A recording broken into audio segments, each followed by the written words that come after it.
मुझे लगता है कि भावी मुख्यमंत्री जो भी होंगे वो एक राजनीतिक कार्यकर्ता हो और निश्चित रूप से उनका कार्य बिहार के विकास की गति को और तेज करना हो। महिलाओं को ये अधिकार दे रहा है कि फ्रीडम ऑफ स्पीच महिला का हक है। 78 वर्षों के बाद इस नियम को सूझबूझ के साथ समझदारी के साथ लाया गया। नमस्कार, आप देखना शुरू कर चुके हैं लाइव सिटीज को। मेरा नाम शेख है। पटना के बीजेपी कार्यालय में बिहार सरकार की मंत्री श्रेयसी सिंह ने बड़ी प्रेस कॉन्फ्रेंस की है। आपको बता दें कि बिहार में सियासत तेज है और बिहार में नया मुख्यमंत्री बनना है, नई सरकार का गठन होना है। ऐसे में श्रेयसी सिंह ने सीएम के सवाल पर क्या कुछ कहा है, पहले हम आपको वो सुनवाएंगे। साथ ही साथ आपको बता दें कि नारी शक्ति वंदन अधिनियम बिल को लेकर भी क्या कुछ कहा है, वो भी सुनिए। सादर प्रणाम करती हूँ और साथ ही साथ आज ज्योतिबा फुले जी की जयंती है, उनको नमन करती हूँ। साथियों, ये प्रेस वार्ता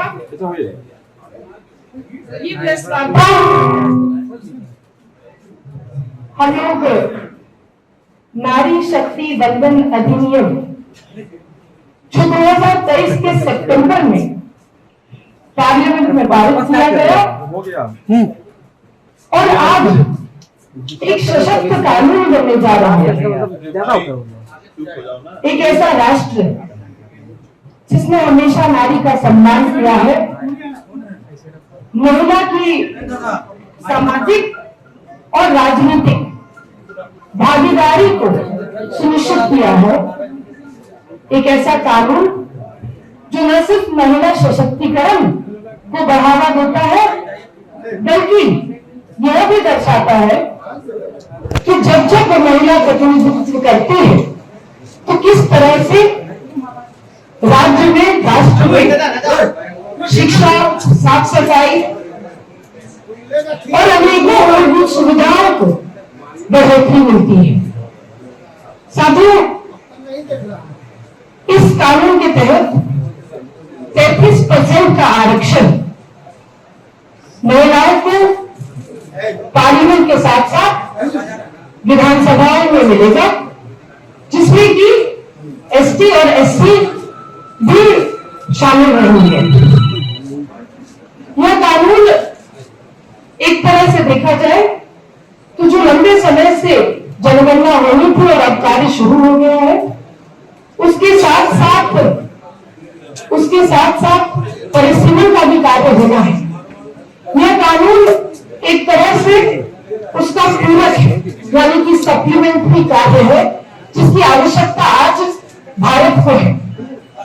और भारत में जिस विकसित भारत का स्वप्न लेकर हम आगे बढ़ रहे हैं, उस विकसित भारत में ये हमें मजबूती देगा।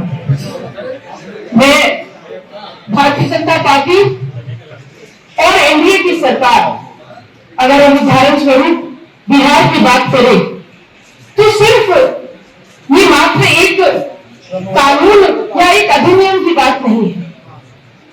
सालों से महिला सशक्तिकरण के लिए बिहार में पहले तो पंचायती राज स्तर पर नगर निकायों में आरक्षण को लाया गया। महिला सुरक्षा के लिए बिहार एक ऐसा स्टेट है, एक ऐसा राज्य है जिसमें सबसे ज्यादा महिलाएं आपको बिहार पुलिस की भर्ती में दिखेंगी। तो निश्चित रूप से महिला शिक्षा को बढ़ावा देने के लिए अनेकों योजनाओं को बढ़ाकर उतारा गया।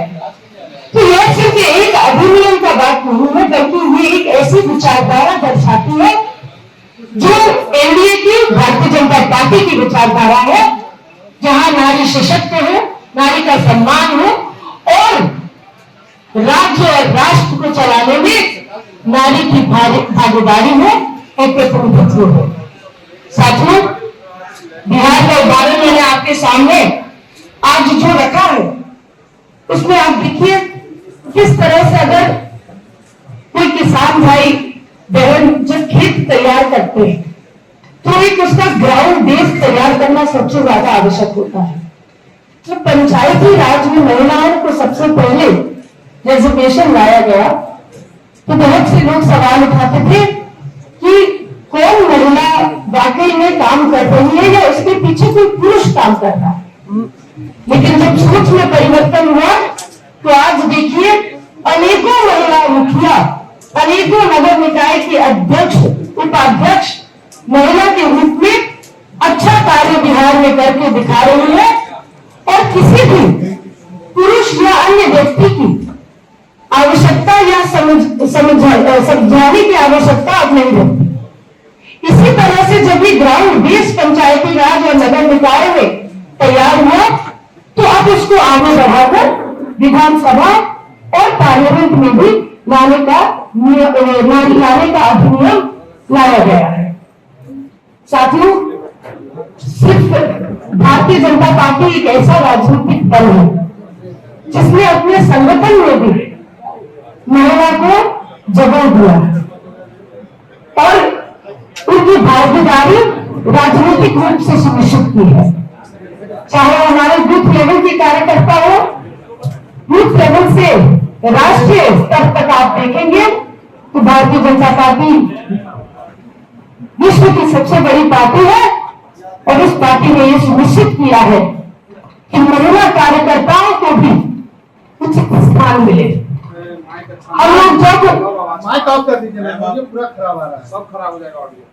हम लोग जब भागीदारी की बात करते हैं तो एक तरफ भारतीय जनता पार्टी का संगठन भी आपको दिखता है, दूसरी तरफ मतदान केंद्र पे भी जब हम जाते हैं तो महिला वोटर की भागीदारी भी आपको लंबी लंबी लाइनों के माध्यम से एक बड़ी संख्या में देखने के लिए मिलती है।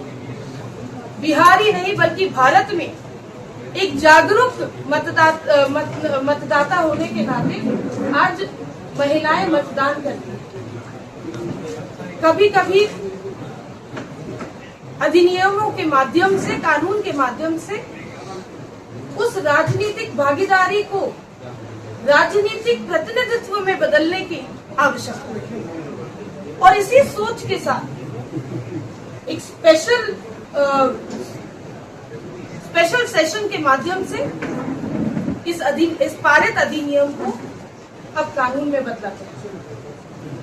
साथियों, आप लोग अक्सर देखते होंगे कि अनेकों राजनीतिक दल और अनेकों राजनीतिक या सामाजिक कार्यकर्ता हमेशा बात करते हैं कि फ्रीडम ऑफ स्पीच होना चाहिए। ये प्रधानमंत्री नरेंद्र मोदी जी का फ्रीडम ऑफ स्पीच का मॉडल है जो महिला सशक्तिकरण के साथ राजनीतिक भागीदारी, राजनीतिक प्रतिनिधित्व में महिलाओं को ये अधिकार दे रहा है कि फ्रीडम ऑफ स्पीच महिला का हक है। लोग बात बहुत करते हैं लेकिन भारत की आधी आबादी सिर्फ एक नारा नहीं बल्कि भारत की सच्चाई बने ये हमारे प्रिय नेता आदरणीय नरेंद्र भाई मोदी ने करके दिखाया है।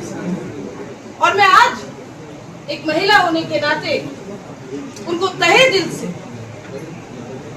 धन्यवाद करती हूँ, उनका सम्मान करती हूँ कि उन्होंने सिर्फ भारत ही नहीं बल्कि अंतर्राष्ट्रीय जगत में ये दिखाया है कि किस तरह से women in leadership roles lead to development। और साथियों, मुझे लगता है कि इंडिपेंडेंस के 78 वर्षों के बाद इस नियम को सूझबूझ के साथ, समझदारी के साथ, हर एक उस महिला के हक के साथ इस अधिनियम को लाया गया और इसका अब कानून बनने जा रहा है। मैं इन्हीं शब्दों के साथ आप सभी लोग प्रेस वार्ता में आए। आप मुझे लगता है कि भावी मुख्यमंत्री जो भी होंगे वो एक राजनीतिक कार्यकर्ता और निश्चित रूप से उनका कार्य बिहार के विकास की गति को और तेज करना होगा।